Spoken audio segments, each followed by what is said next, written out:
the book of Joshua.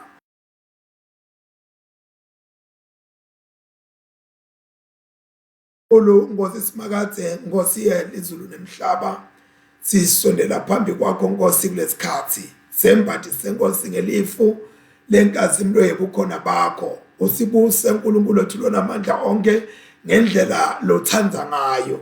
Siyathandazela Nkosi nalive lakho sesilifundile Nkosi. Siyalicela Nkosi ukuthi usicacisele lona kuze kuthi Nkosi siphile.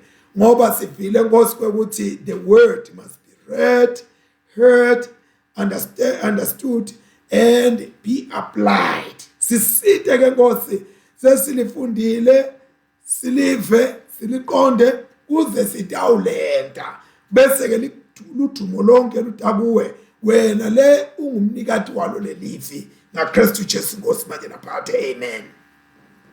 Siyabonga kakhulu bangcwele. Angisho ukuthi sicale ngekufunda incwadi yemaHubo 132, safunda na 133, saze sigcina nga 134. Emva kwaloko safunda incwadi yaJoshua chapter 1 verse 1 to 9.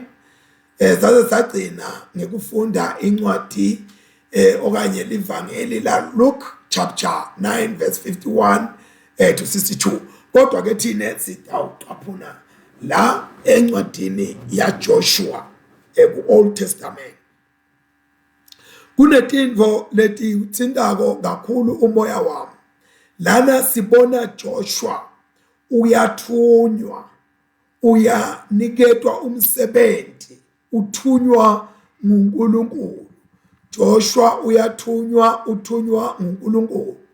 Lana ke sibona incwadi yaJoshua isimikisa emlandweni thiteni bazalwane.